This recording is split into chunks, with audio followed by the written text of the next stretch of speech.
Lilies don't seem to be super popular. I have noticed a tremendous difference between my popularity and my dog's popularity. Lily sometimes gets 2,000 views in a matter of, a couple hours. I might get 2 views in a matter of a couple days. That's all right, though. I'm not jealous of my own dog. I just think it's funny. People love dogs. I thought I'd share yet another brilliant sunset with you. It's beautiful. One day New York City, one day Washington, D.C., the next day rural Indiana in all of its beauty.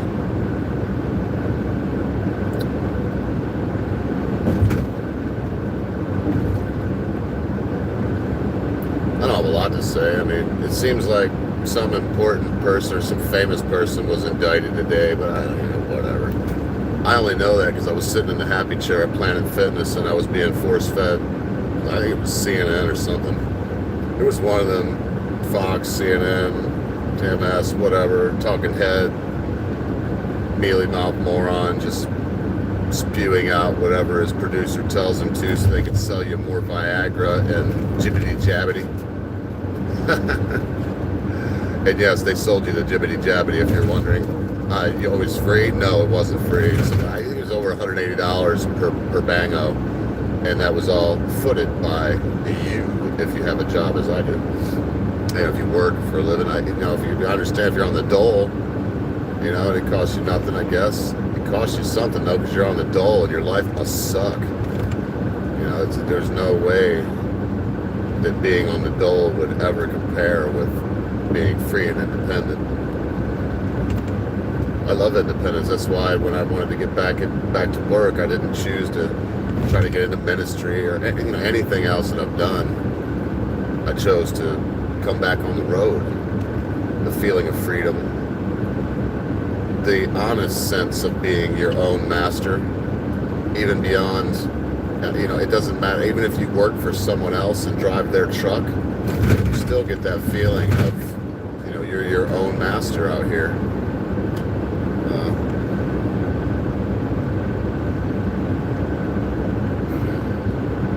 I think this is live.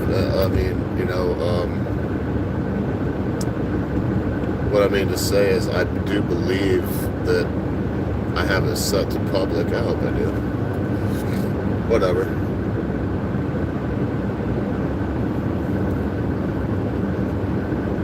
And welcome. Enjoy the beautiful vanilla sky as the sun sets over another day. Cruising into Fort Wayne, Indiana. I don't really like to besmirch any town, but I must say that if there is an armpit in Indiana, it's Fort Wayne.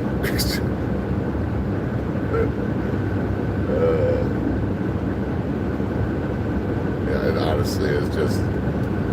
It's spread out. It's the home of North American Van Lines.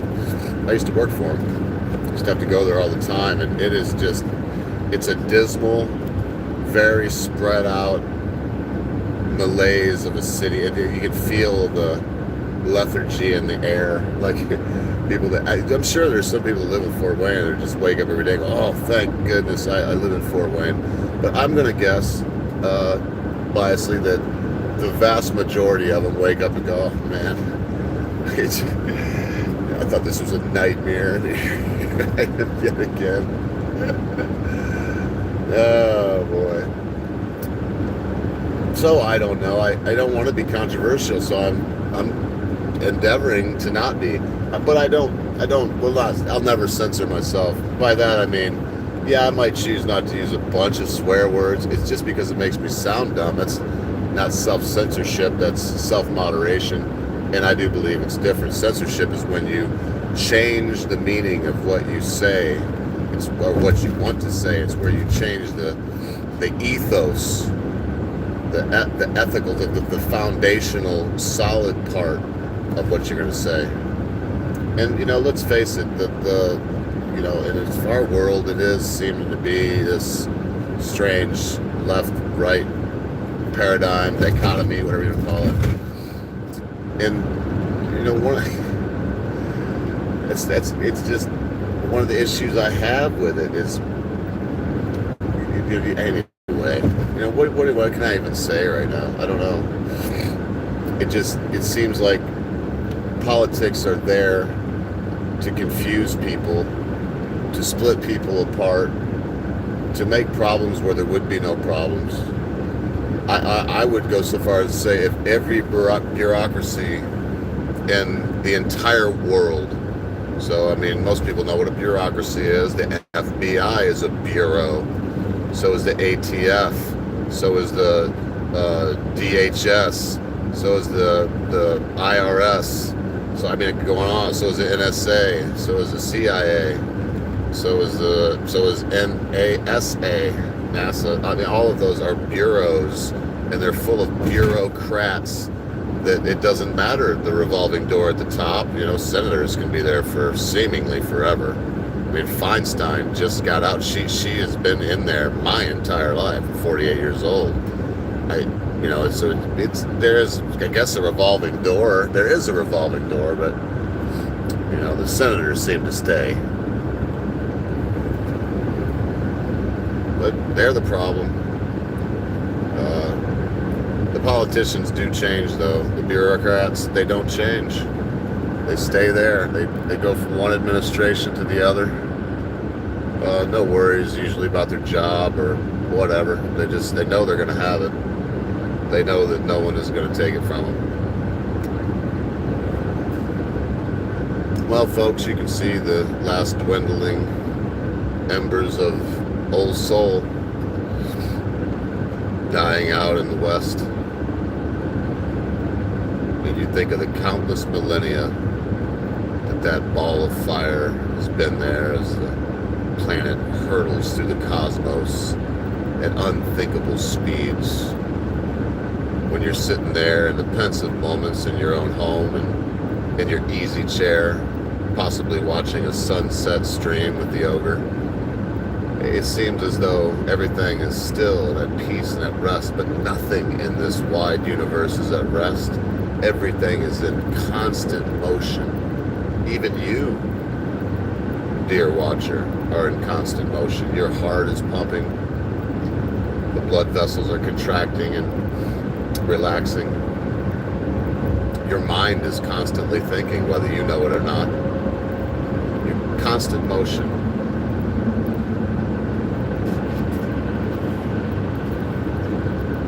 I love the idea of the vastness of space. It always makes me think of God. God is that vastness. God is that unthinkable thing, that marvel that we can't even understand, that wonder of size. The idea that to get to Alpha Centauri, I can't remember now. I wanted to say it was a light year, but I think it's even further than that. In fact, I think I'd have to look right now. In fact, I got another phone light right here. Let me look. Because it's neat, that's why. And I can do it hands-free. How many light years away is Alpha Centauri? Oh, it's 4.367, so it's almost 4 and a little bit more than a third light years away. One way. Traveling at the speed of light. I mean, when you think about that, that's the closest star. A lot of people don't know this, but if the sun blew up right now, humans wouldn't know it for 8 minutes. So the sun is 8 minutes away, light minutes away, and Alpha Centauri is 4.3 light years away. That kind of vastness, it honestly boggles my mind. I think of it as the feet of God, and that his feet are just this massive universe, whatever. I mean, mind you, it's ponderings of a madman. You believe what you want to believe. It's all good. Some people say it this way: I believe what you want to believe. In the end, you'll be judged. And I think you will be too. But that usually has a connotation of you'll be judged and, like, you're going to burn in hell or something. And hey, I believe some people are, but I also believe that God, the righteous judge, can judge the content of your soul in a way that a man cannot. And he can see inside of you, and he knows your motivations. Not guesses, he knows your motivations. So there'll be many people that end up in the eternal kingdom that are shocked to be there. I believe that. And there'll be many people there that see people that are shocked to see them there. And then there'll be people like me that won't be shocked at all. It's a progression. We all progress.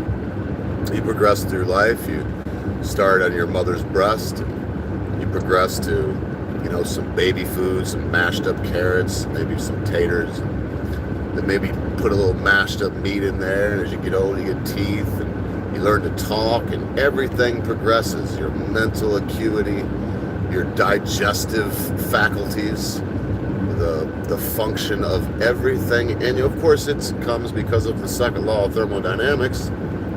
And your body is somewhat of a sealed, contained environment. And so because of that, entropy sets in. And so, but it's still a progression. I mean, when you think it is, now that I'm sitting here pondering it, it is still a progression, because you progress to the positive. A man, until he's about my age, a little younger really, I've progressed to the positive at probably 40, 45, somewhere around there.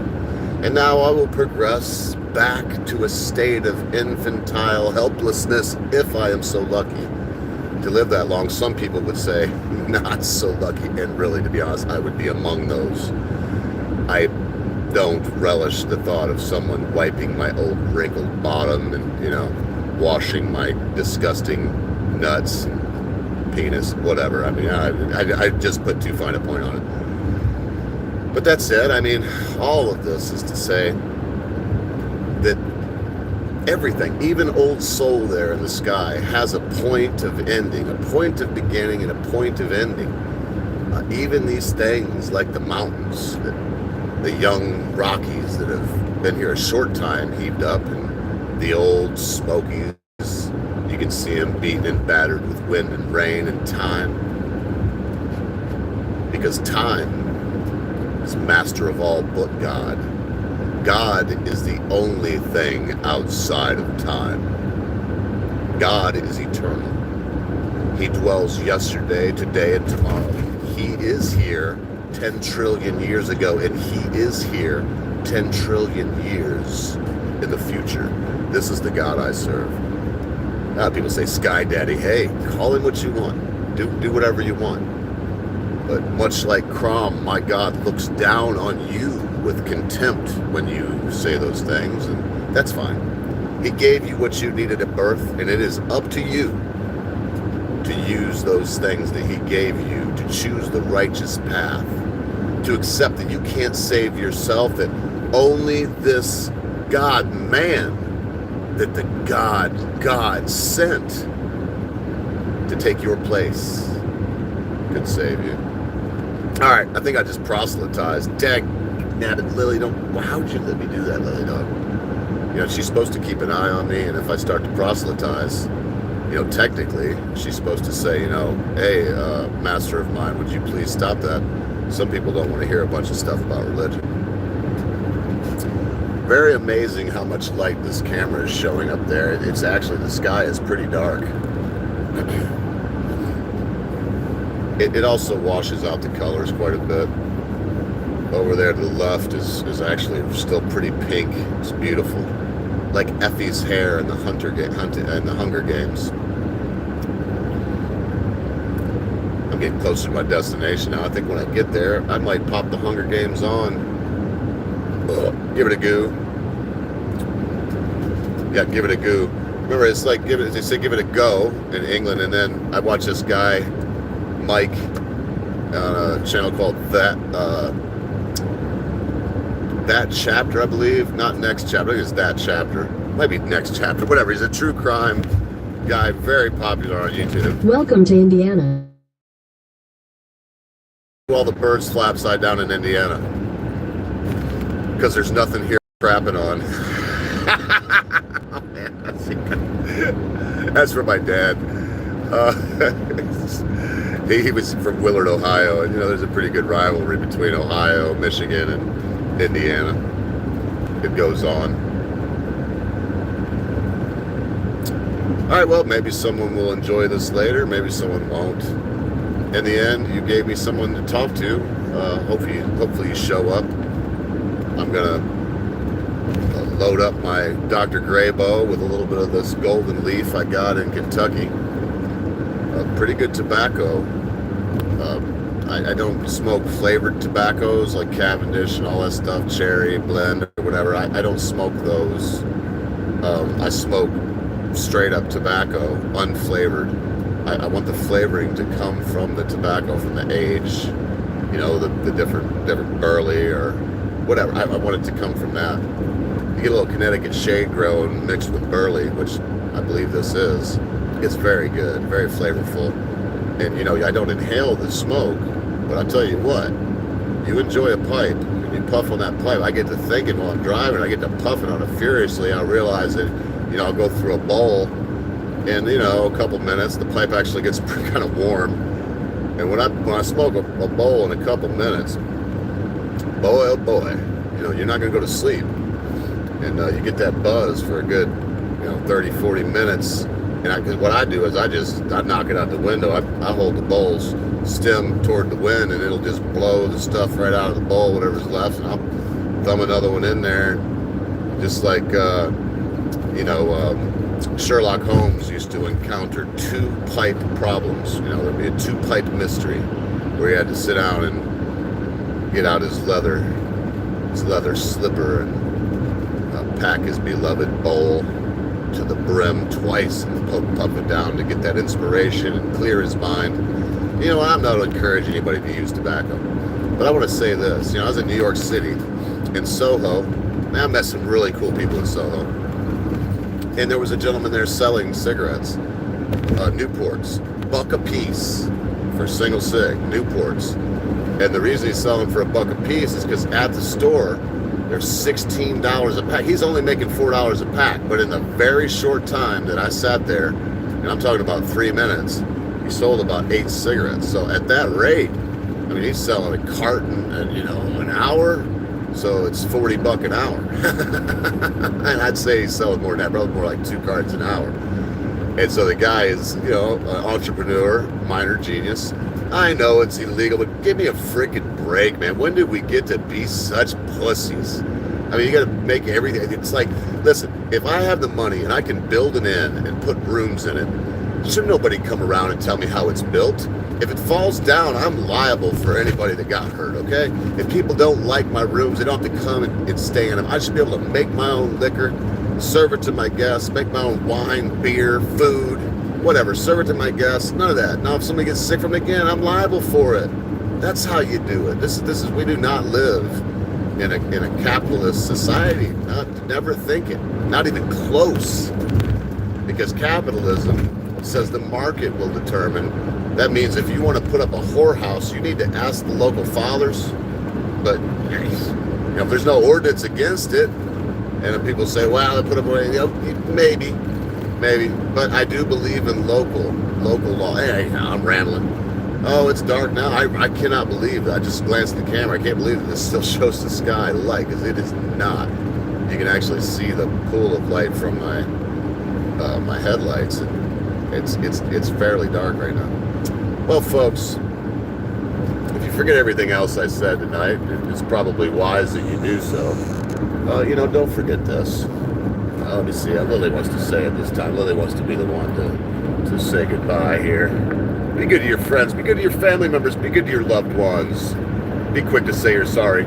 Be even quicker to accept an apology, especially when your friend, family member, or loved one has done something so bad you'll never be able to forget about it, or you think you won't. Because, beloved viewer, at a time you think not, your friends, your family members, your loved ones in your life will depart from you. Thanks, Lily Dog. You've been a great help this last week. I don't know what I'd do without you, girl. Time we hit the old lonely night highway here. It'll be good. Have fun.